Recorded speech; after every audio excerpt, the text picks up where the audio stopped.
lección 4, impactando la vida de otros, y bueno, nos ofrece de entrada una lectura bíblica que es Mateo 5:16, pero como suele ocurrir, más adelante nos va a pedir de nueva cuenta que la leamos y entonces vamos a esperar hasta que eso suceda.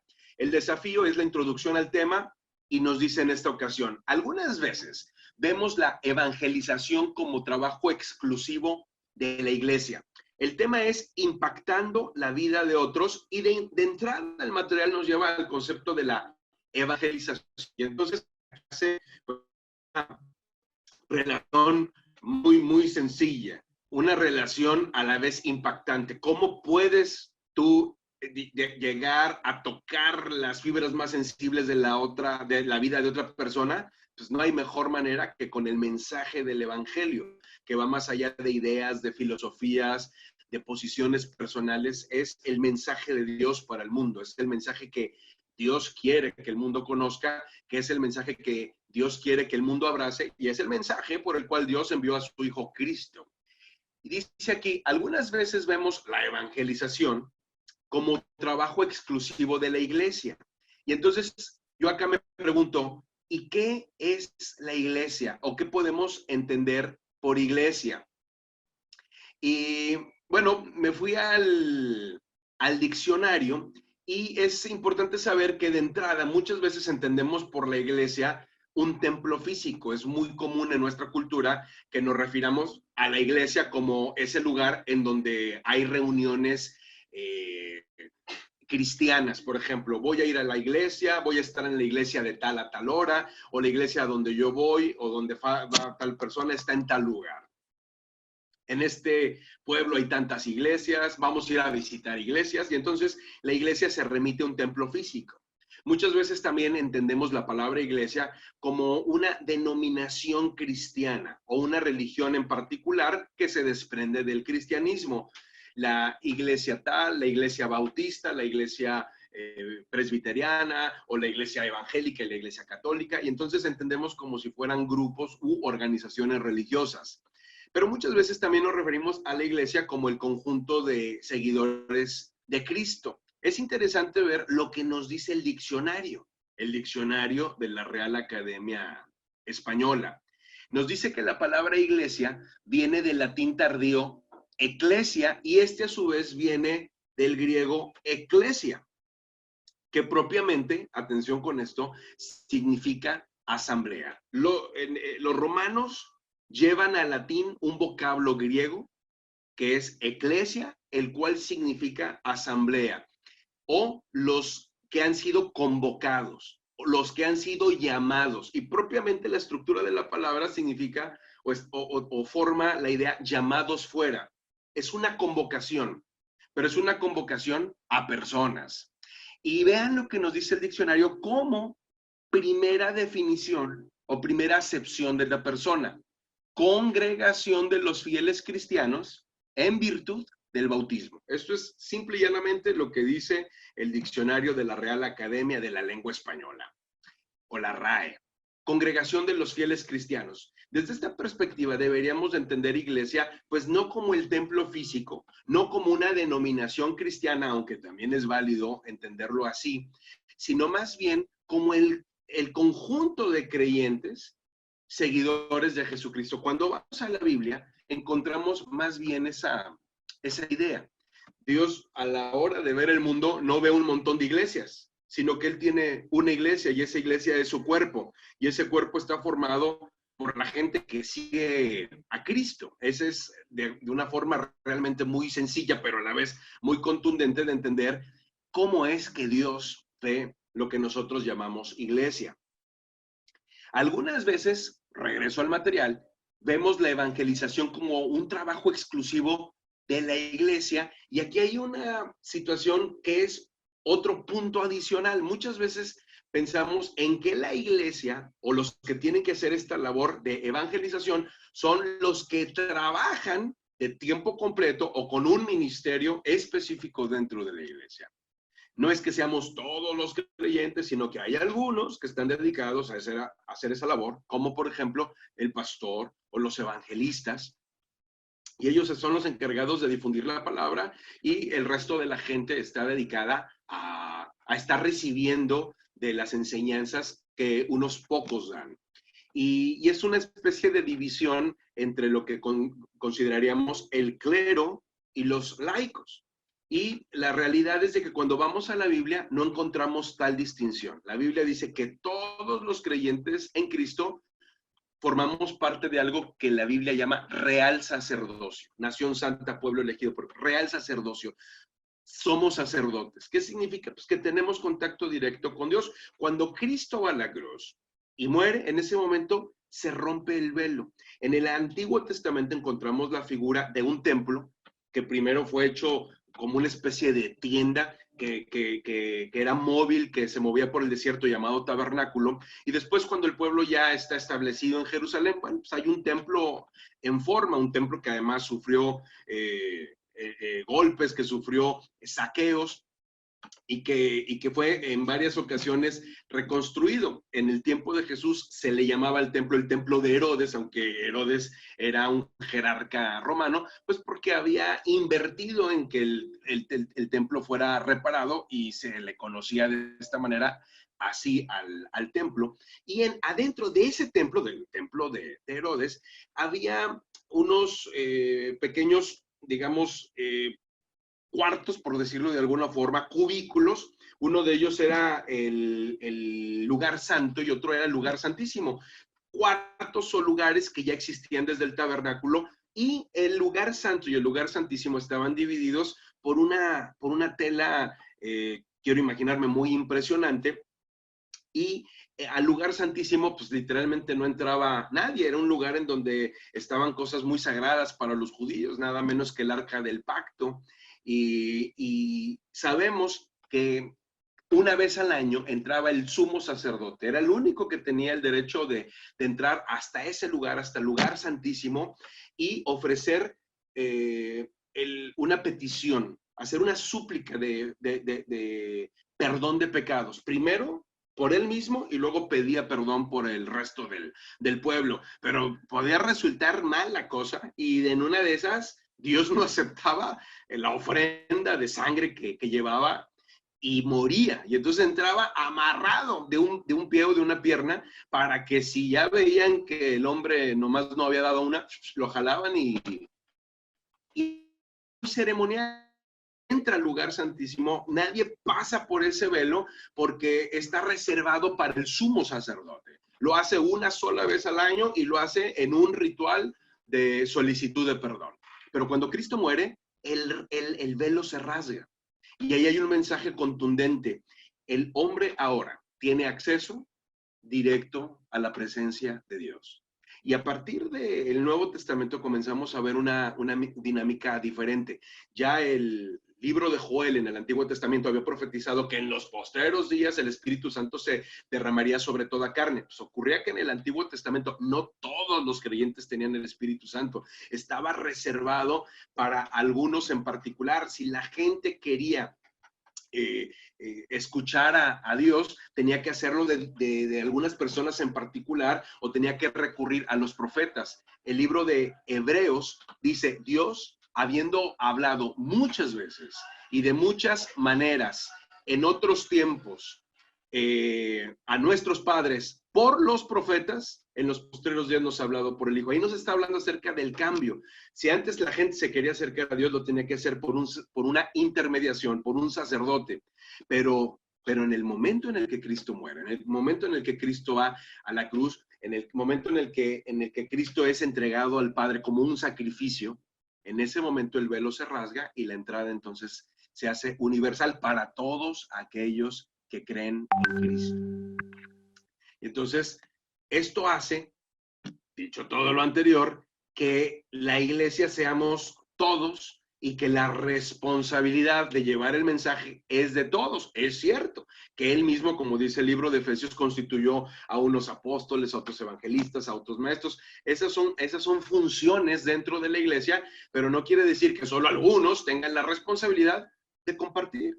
Porque cuando nosotros nos hemos convertido en cristianos, en ese momento como un árbol. Un manzano da manzanas, un higo da, una higuera da higos, y entonces un cristiano genera nuevos cristianos. Y una forma de alcanzar al mundo es a través del mensaje del evangelio.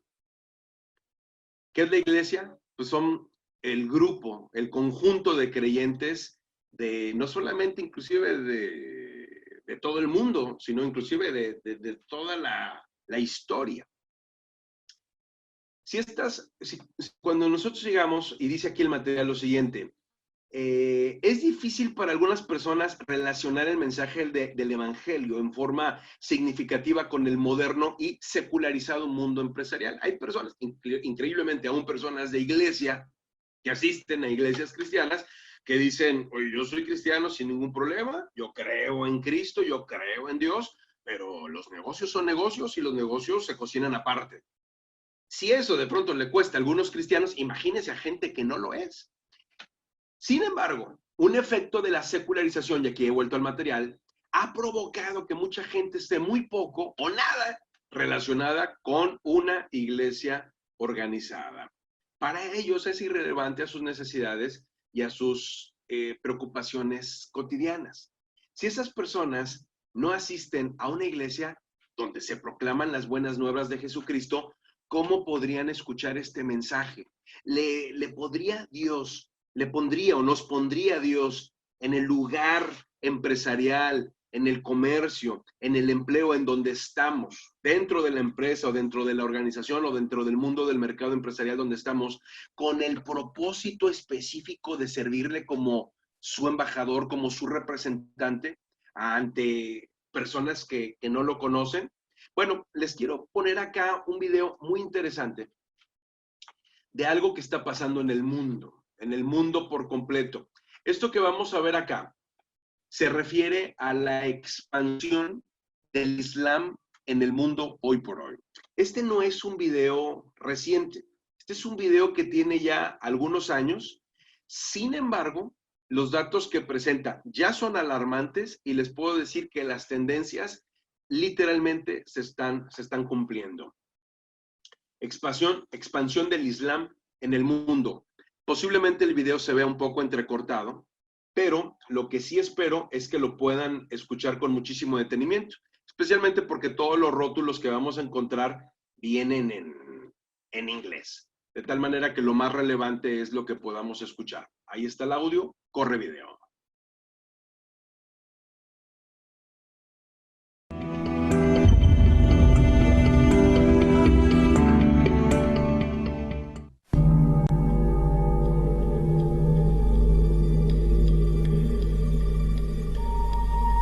El mundo está cambiando.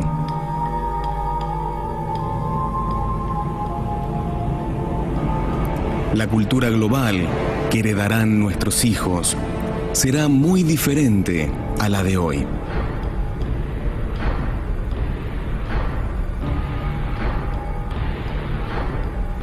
Lo siguiente es un reporte sobre la demografía cambiante en nuestro mundo actual. De acuerdo con investigadores, para poder mantener a una cultura por más de 25 años, debe de tener un nivel de fertilidad de 2,11 hijos por cada familia. Con un nivel menor, esta cultura declinará. Históricamente, ninguna cultura ha podido recuperarse desde un nivel de 1,9 de fertilidad. Un nivel de 1,3 es imposible de revertirse, porque llevaría de 80 a 100 años para corregirse, y no existe un modelo económico que pudiera sostener a una cultura en este lapso de tiempo. En otras palabras, si una pareja que consiste de padre y madre tienen un solo hijo, existirán la mitad de los seres humanos, y si más adelante este hijo solo tiene un hijo con su pareja, existirán solo la cuarta parte de nietos que de abuelos. Si en el año 2008 nacieron 1 millón de bebés, será difícil tener 2 millones de trabajadores 20 años después. Esto sería en el año 2028. Se disminuye la población, así como la cultura. Desde el año 2007, el nivel de fertilidad en Francia ha sido del 1,8%, Inglaterra 1,6%, Grecia 1,3%. Alemania, 1,3%. Italia, 1,2%. Y España, 1,1%. En la Unión Europea, que está constituida por 31 países, el nivel de fertilidad es tan solo de 1,38. Los estudios históricos nos enseñan que estas cifras son imposibles de revertir. ¿Cuál es la razón por la cual Europa no está declinando en población? ¿Por qué? La inmigración. La inmigración islámica. De todo el crecimiento poblacional en Europa desde 1990, el 90% es por la inmigración islámica. Francia tiene un promedio de 1,8 niños por familia, mientras que los musulmanes tienen un 8,1. Tradicionalmente, en el sur de Francia, existía una de las áreas más pobladas por los cristianos en el mundo. Ahora existen más mezquitas que iglesias. El 30% de los niños son islámicos. Dentro de las ciudades más grandes como Nice, Marseiles y París, el número ha aumentado a más del 45%. Para el año 2027, 1 de cada 5 franceses será musulmán. En tan solo 39 años, Francia será una república islámica. Durante los últimos 30 años, el crecimiento de la población musulmana en Gran Bretaña aumentó de 82.000 a 2,5 millones. Hay más de 1.000 mezquitas, muchas de ellas eran antes iglesias. En Holanda, el 50% de los bebés que nacen son musulmanes. En 15 años, la mitad de la población de Holanda será musulmana. En Rusia, hay más de 23 millones de musulmanes, 1 de cada 5 rusos. El 40% del ejército ruso será musulmán dentro de pocos años. Actualmente, en Bélgica, el 25% de la población y el 50% de los bebés nacidos son musulmanes. El gobierno de Bélgica ha declarado que 1/3 de todos los hijos nacidos en Europa serán musulmanes para el año 2025. En tan solo 17 años, el gobierno de Alemania, el primero en tocar el tema públicamente, recientemente declaró que la caída de la población alemana ya no se puede detener. Su declive cultural es irreversible. La nación será un estado musulmán para el año 2050. Muammar al-Gaddafi, de Libia, ha dicho que hay signos de que Alá dará una gran victoria al Islam en Europa, sin espadas, sin armamento, sin conquista. No necesitamos hombres bomba. Los 50 millones actuales de musulmanes en Europa lo harán un continente musulmán dentro de unas pocas décadas.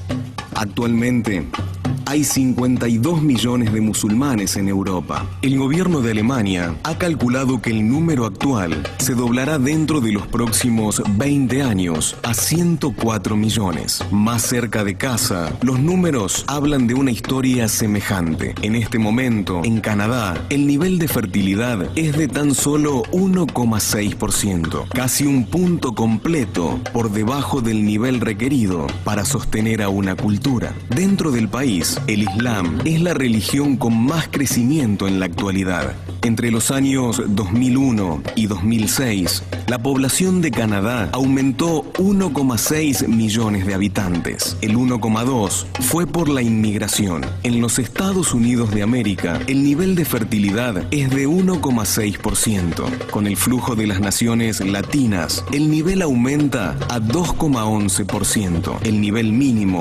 requerido para sostener a una cultura. En 1970 había en los Estados Unidos unos 100.000 musulmanes. Hoy en día son más de 9 millones. El mundo está cambiando. Es tiempo de despertar. Recientemente se reunieron 24 organizaciones islámicas en Chicago. El escrito de la Junta publicado mostraba en detalle su plan de evangelizar a América por medio de la política, los medios masivos, la educación y más. Ellos dijeron, debemos prepararnos para la realidad de que dentro de los próximos 30 años habrá unos 50 millones de musulmanes viviendo en los Estados Unidos. La Iglesia Católica reportó recientemente que el Islam ya rebajó a su propia membresía a nivel mundial. Algunos estudios recientes demuestran que si el Islam sigue su actual ritmo de crecimiento, dentro de 5 a 7 años será la religión dominante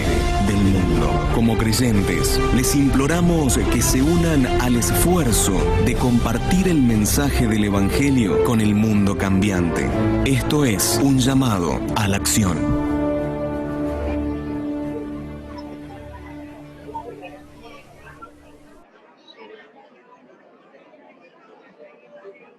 Muy bien, Ladislao tuvo problema con el video. ¿Los demás lograron al menos escucharlo? Sí, ya pues. Correcto. Bueno, no sé qué les pareció, pero está contundente. Contundente. Estos datos que escuchamos ahí tienen algunos años.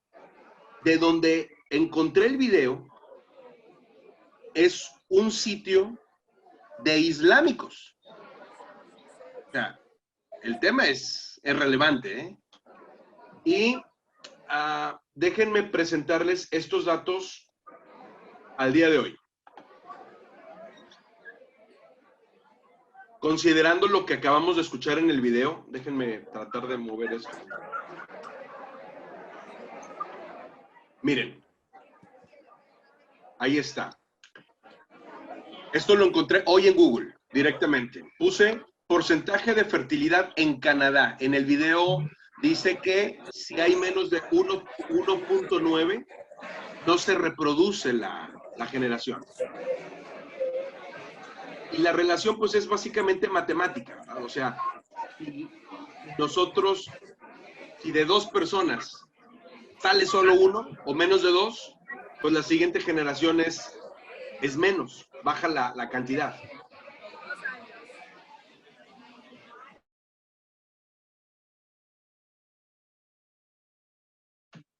Entonces, vean lo que dice aquí este dato. Tasa de fertilidad en Canadá, 1,6 hijos por mujer. El dato al año 2016. El video es del año 2008, 2009.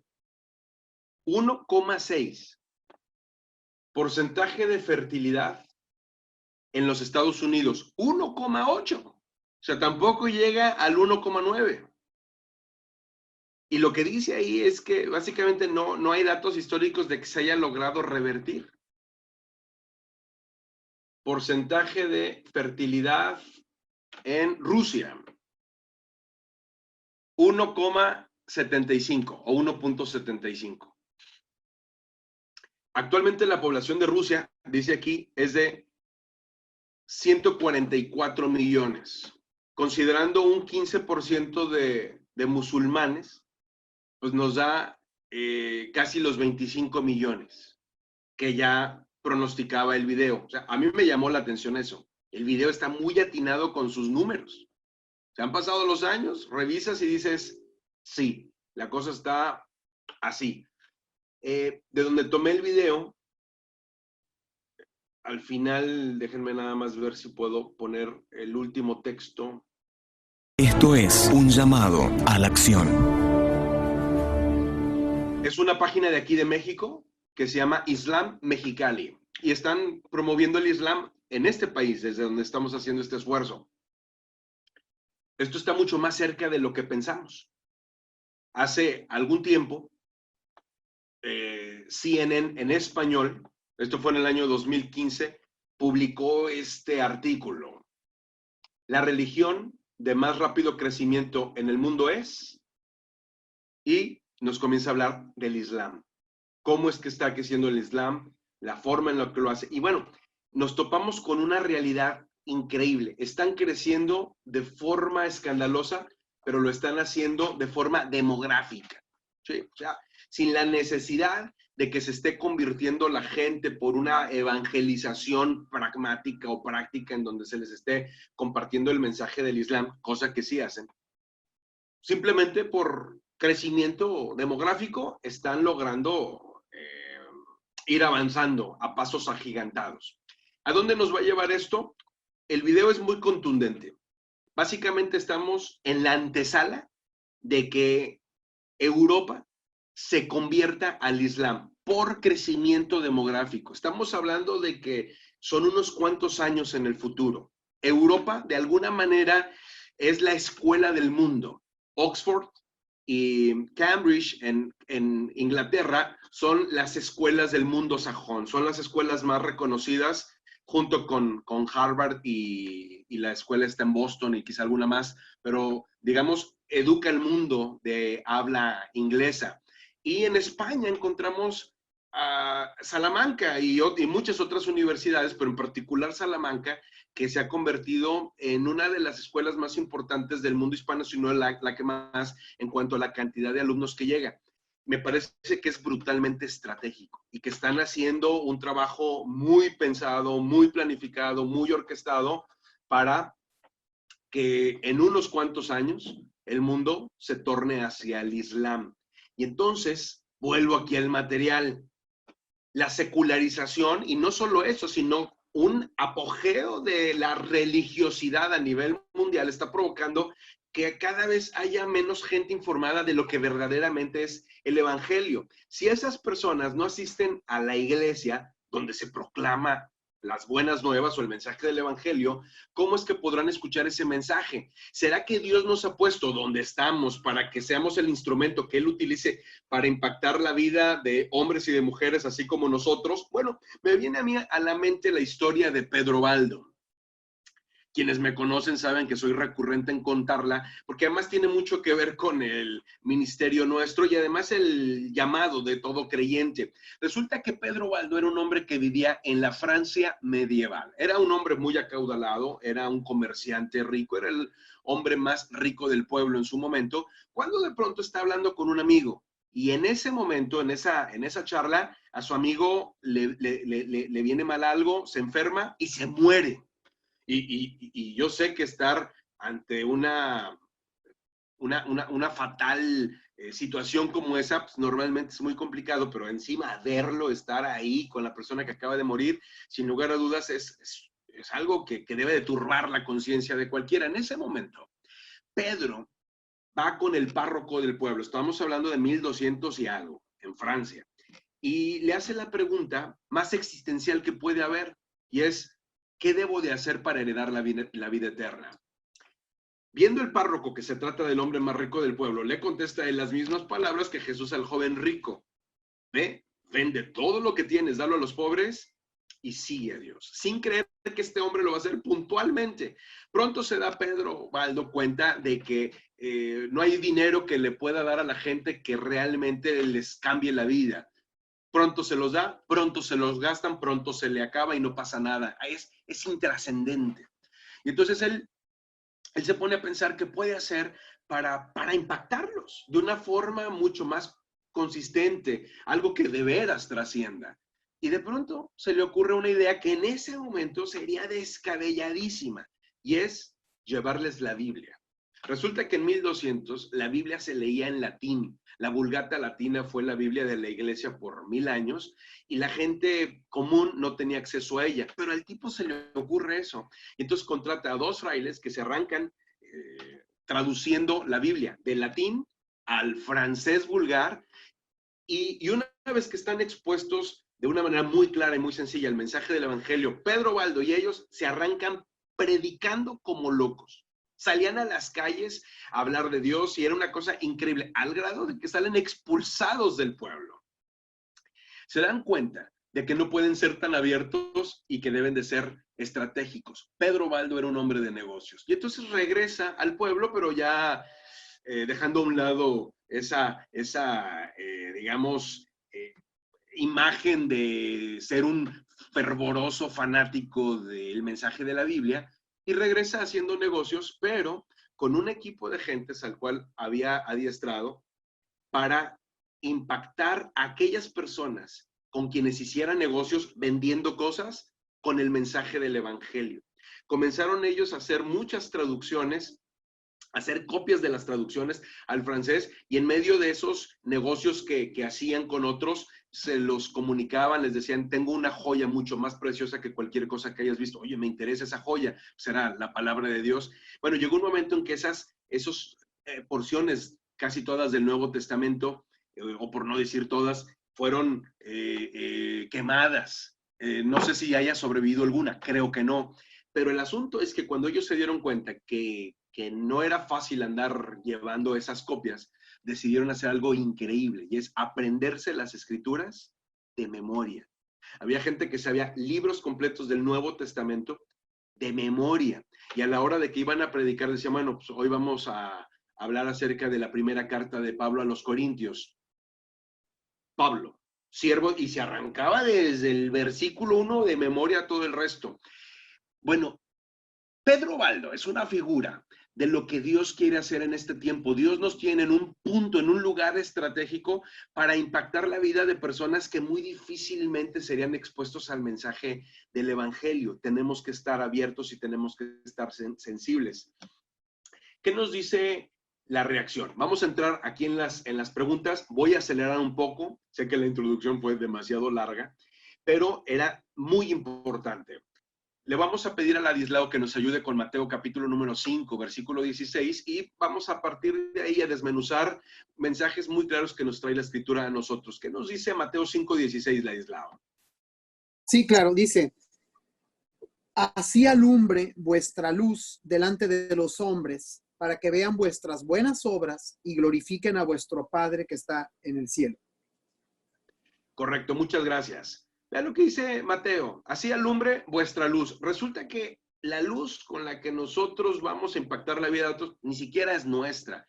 Jesús dijo, yo soy la luz. Lo que hacemos nosotros más bien es reflejar esa luz. Aquí me gusta recordar lo que dice el Salmo 119. Dice el Salmo 119, versículo 105, si no mal recuerdo. Lámpara es a mis pies tu palabra. A veces lo que tratamos nosotros de hacer es impactar la vida de nuestros compañeros de trabajo, de nuestros clientes, de nuestros socios, de nuestros colegas, mandándoles versículos bíblicos. Y aunque eso no está mal de por sí, sí de pronto incurrimos en una situación que deberíamos de reconsiderar.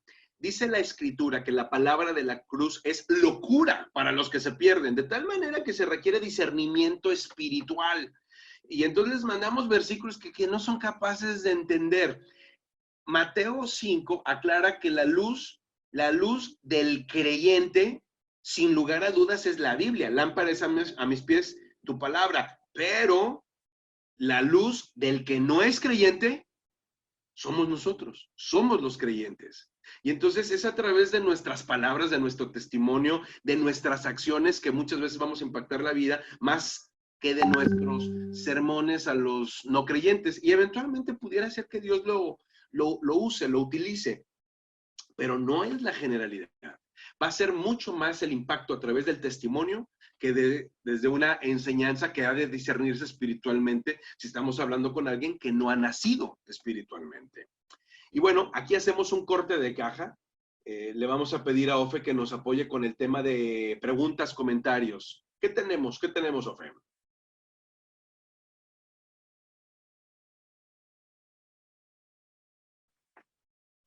No, tu micrófono supongo que está cerrado si es que estás tratando de darnos algún mensaje, Ofe. No, Edgar, no hay preguntas ni comentarios hasta el momento. Ok, perfecto. Muchísimas gracias. Si quieren hacer alguna pregunta o comentario, sin duda vayan al chat y ahorita vamos a dar alguna otra oportunidad. Reacción. Nos dice Mateo 5:16 que nosotros somos esa luz. ¿De qué manera puede hacer que su luz brille? ¿Cómo nuestras buenas obras afectan nuestra proclamación del Evangelio de Jesucristo? Pues obviamente no quiere decir que no hablemos, pero sí quiere decir que para empezar, pues seamos congruentes. Que antes de hablar, pues verifiquemos que nuestro testimonio pues, está acorde a lo que vamos a enseñar. Esto lo vamos a retomar un poco más adelante. Vean lo que dice la reacción en el punto número 2. Un viejo poema inicia de la siguiente manera. Quisiera más bien ver un sermón que escuchar uno. Bueno, ¿qué tipo de sermones están viendo en nosotros los no creyentes al toparnos con ellos todos los días en el trabajo? Recuerdo que en alguna ocasión alguien llegó a la iglesia un domingo, tarde. Y cuando entró dijo, ay, creo que ya se está yendo la gente, ya se terminó el sermón, dijo. Y entonces alguien le dijo, no, lo que acaba de terminar es el mensaje desde el púlpito. El sermón apenas inicia. El sermón es lo que van a contar las vidas de aquellos que escucharon el mensaje desde el púlpito. Y bueno, es una forma ilustrativa de decir, la verdad es de que siempre estamos predicando, siempre lo estamos haciendo. Más bien la pregunta es, ¿qué es lo que estamos predicando? Vamos a Mateo, Ladislao, a Mateo, pero ahora capítulo número 10, versículo 32, y vamos a cuestionarnos qué importancia dio Jesucristo al expresar nuestra fe en Él de manera verbal y por qué es difícil reconocer a Jesucristo en el lugar de trabajo. ¿Qué nos dice Mateo 10, 32? Sí, dice así, a cualquiera pues que me confiese delante de los hombres, yo también le confesaré delante de mi Padre que está en los cielos. Correcto, muchas gracias. Mateo 10, 32 es contundente porque no nos está diciendo que no hablemos. En Mateo 5 nos habla de las buenas obras, nos habla acerca de la congruencia, que el mensaje debe de ser vivido y se debe de ver aún sin palabras. Conocemos muy bien aquella frase de San Agustín que decía, predica en todo tiempo y si es necesario habla. Pero también Mateo capítulo 10, versículo 32 nos dice, no, sí tienes que hablar. Hay momentos para hacerlo. Hay momentos en los que debemos de ser muy sensibles para saber, hoy es el momento, hoy es el día. Una exageración es hacerlo siempre. Hacerlo de manera inapropiada, hacerlo en un momento en el que nuestras palabras pueden ser tomadas a broma, a chiste o como inclusive algo ofensivo.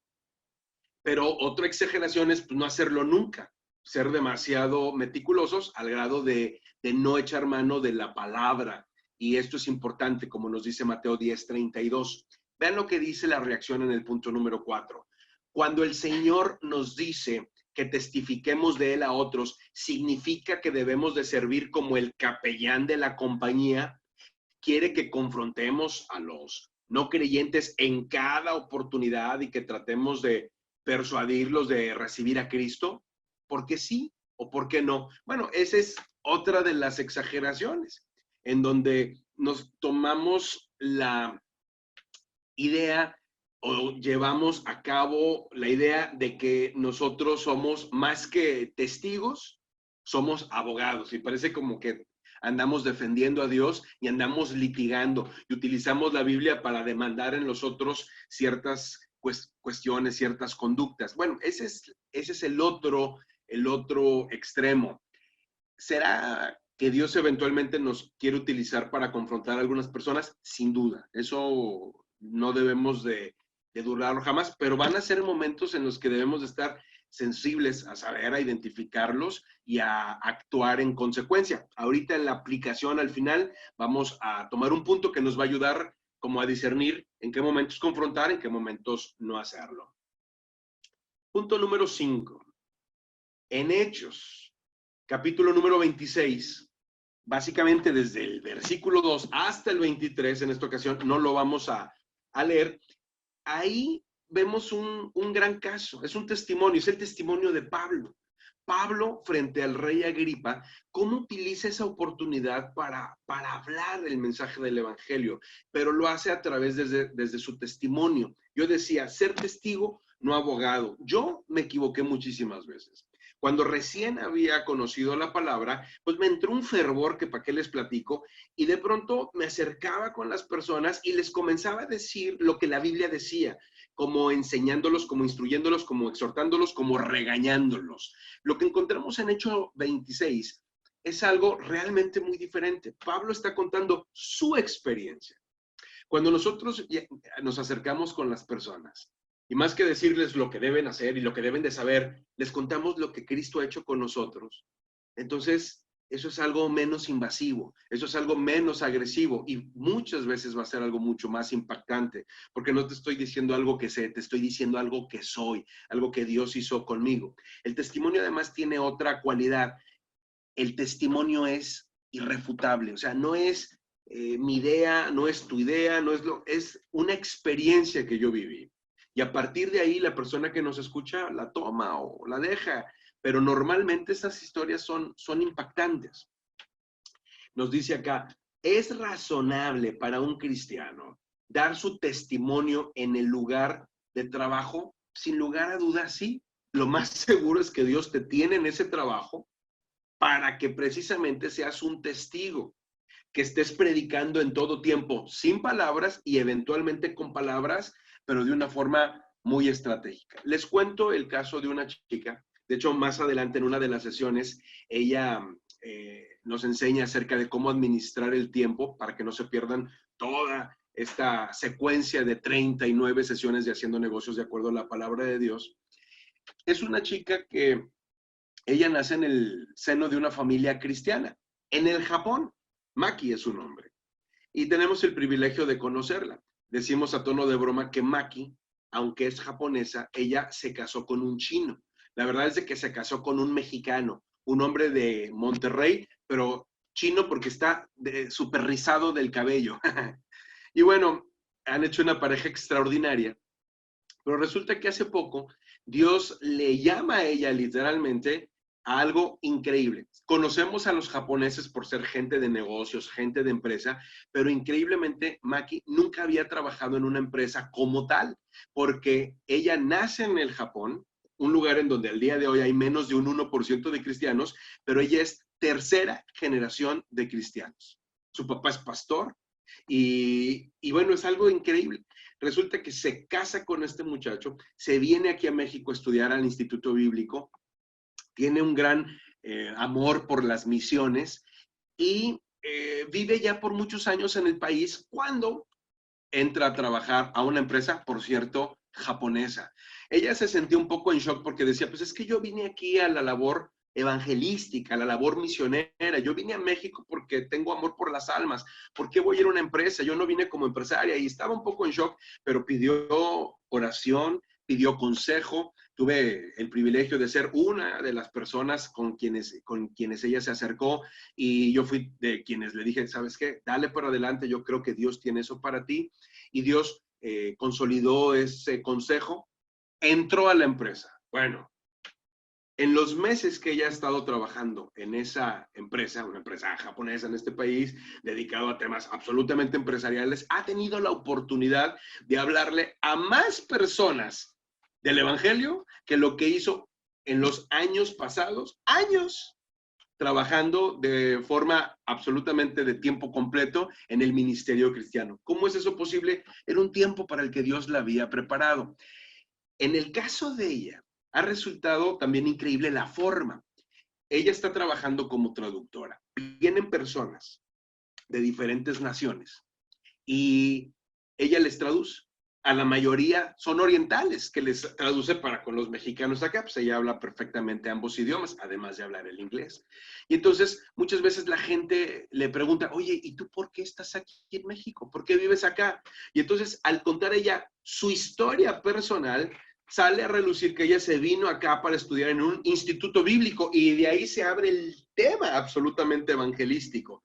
Ha sido un instrumento que Dios ha utilizado en un lugar súper peculiar para llevar el mensaje del evangelio a personas que vienen desde su país y de muchos otros orientales. Increíble, Dios no se equivoca. Y pudiéramos decir, oye, tú eres cristiano en un país en donde menos del 1% es cristiano, no te vayas, quédate aquí, aquí Dios te va a usar, pero Dios no se equivoca. Dios la lleva al otro lado del mundo para impactar a personas clave y solamente Dios sabe cuánto tiempo lo va a hacer y hasta dónde va a llegar el alcance. ¿Es razonable para un cristiano dar su testimonio en el lugar de trabajo? Por supuesto, sin lugar a dudas, pero eso no quiere decir que lo hagamos, como decimos vulgarmente acá en México, a tontas y a locas.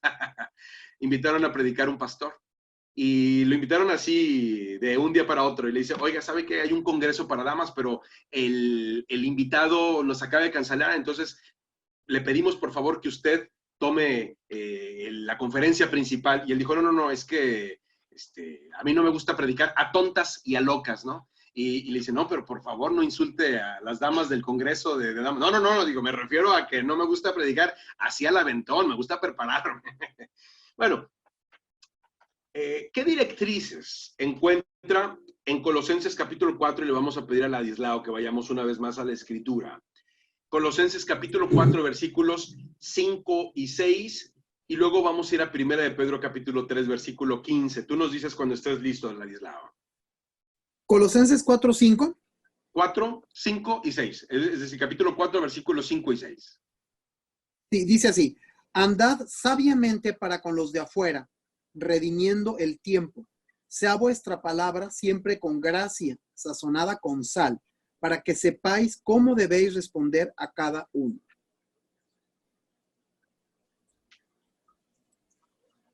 Correcto. Hasta ahí, ¿verdad? La misma cosa que nos acaba de dar el tomado de la Reina Valera. Fíjense cómo lo dice la traducción lenguaje actual. Usen su inteligencia para tratar como se debe a los que no confían en Cristo. Aprovechen bien cada oportunidad que tengan de conversar con ellos. Hablen siempre de cosas buenas. Díganlas de manera agradable y piensen bien cómo se debe de contestar a cada uno. Debemos de aprovechar cada momento. Hay situaciones difíciles en nuestros países, llegan las personas, las cuentas, pues no retroalimentemos lo mismo, eso todo el mundo lo sabe. Tengamos un discurso diferente, traigamos una noticia diferente. Vamos ahora sí a Primera de Pedro para encontrar en el versículo 15 del capítulo 3 una enseñanza muy a tono a esto. ¿Qué nos dice esa porción de la escritura, Ladislao?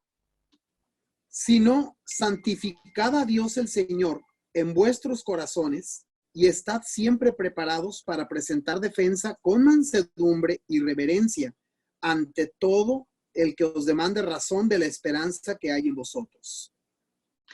Fíjense cómo nos dice, y le agradecemos al Ladislao la lectura, que debemos estar siempre preparados. Pero muchos toman la preparación para debatir. Ahora, precisamente que tuve la oportunidad de estar en Nuevo Laredo, les comentaba de estas citas que nos advierten en contra de estar debatiendo con otros. Vean lo que dice Tito 3:9.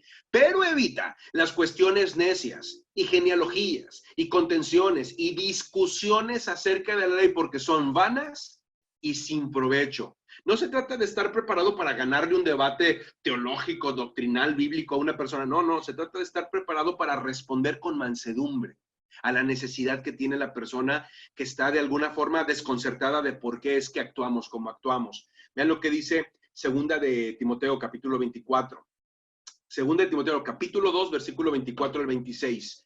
Porque el siervo del Señor no debe de ser contencioso, sino amable para con todos, apto para enseñar, sufrido, que con mansedumbre corrija a los que se oponen, por si quizá Dios les conceda que se arrepientan, para conocer la verdad y escapen del lazo del diablo en que están cautivos a voluntad de él.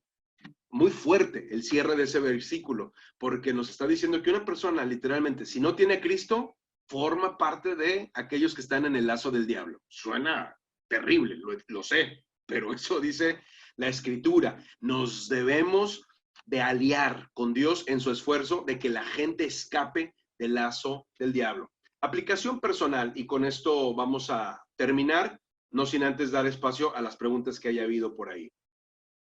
En el lugar de trabajo, dice, nos pagan por realizar nuestro trabajo, no por evangelizar a las personas.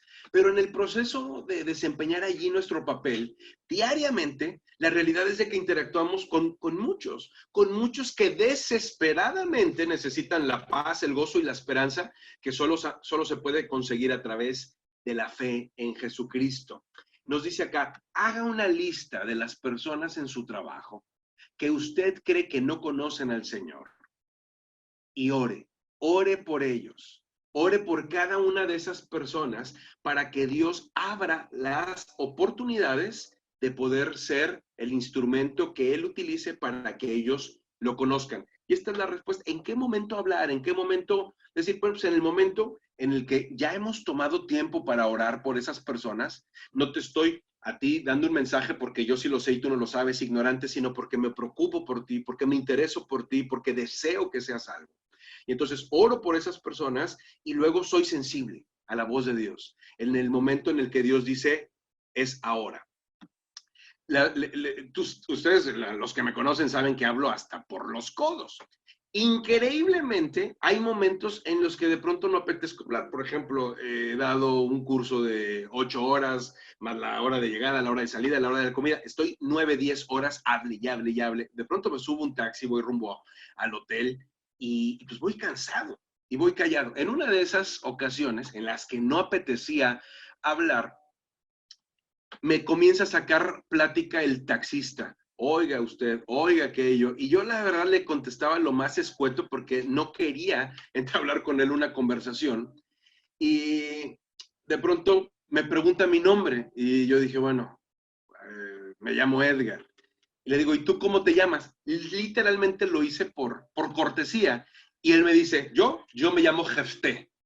Y en ese momento era como el martes o miércoles de una semana en la que yo había predicado en la iglesia donde me congrego un mensaje que se llama Jefté, manual para echar a perder tu vida. Me quedé impactado y bueno, pues esto nos llevó a una plática muy en forma. Conocí que Jefté, que me llevaba en el taxi, era una persona que se había separado del evangelio y literalmente tenía una vida echada a perder. Bueno, en el momento en el que honestamente yo menos hubiera querido testificarle o impactar la vida de otra persona, en ese momento Dios me puso en ese taxi para hacerlo.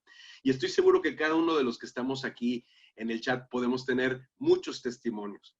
El mundo en los próximos años va a ser convulsionado por muchas cosas. Ya lo es, lo será cada vez más. Así lo dicen las escrituras. Tenemos que estar preparados. Y Dios nos ha puesto donde nos ha colocado, en cada uno de nuestros oficios, en cada una de nuestras profesiones, como una pieza estratégica del plan que Él ha orquestado para que el mundo le conozca. Cada uno de nosotros debemos de ser valientes para afrontar ese desafío, pero debemos de saber que no estamos solos. El Espíritu de Dios está con nosotros. Él nos va a dar las palabras que hablar y Él nos va a utilizar. Lo que Dios está buscando es gente dispuesta. Les animo mucho a que la disposición esté en cada uno de sus corazones. Bueno, para terminar, Ofe, ¿habrá preguntas? ¿Habrá comentarios? ¿Alguien que tenga ganas de llorar? ¿Qué tal? Bueno, sí, Edgar, tenemos por aquí más que una pregunta, un comentario de Arturo Holguín, pero si no, más antes, quisiera agregar esto. Leíamos que nuestras palabras tienen que ser sazonadas con sal. Recordemos que la sal produce sed. Y en este caso, que cuando nosotros hablemos, ya sea en nuestros trabajos o en una fila donde nos encontremos, así tiene que ser nuestro hablar. Producir esa sed en el receptor, pero esa sed de Dios. Esa es mi opinión personal. Y ahora leo lo que dice Arturo Holguín. Dice, lamentablemente la iglesia ha dejado de ser una opción para las personas y muchas veces hemos colaborado predicando un evangelio que no es congruente con nuestras acciones.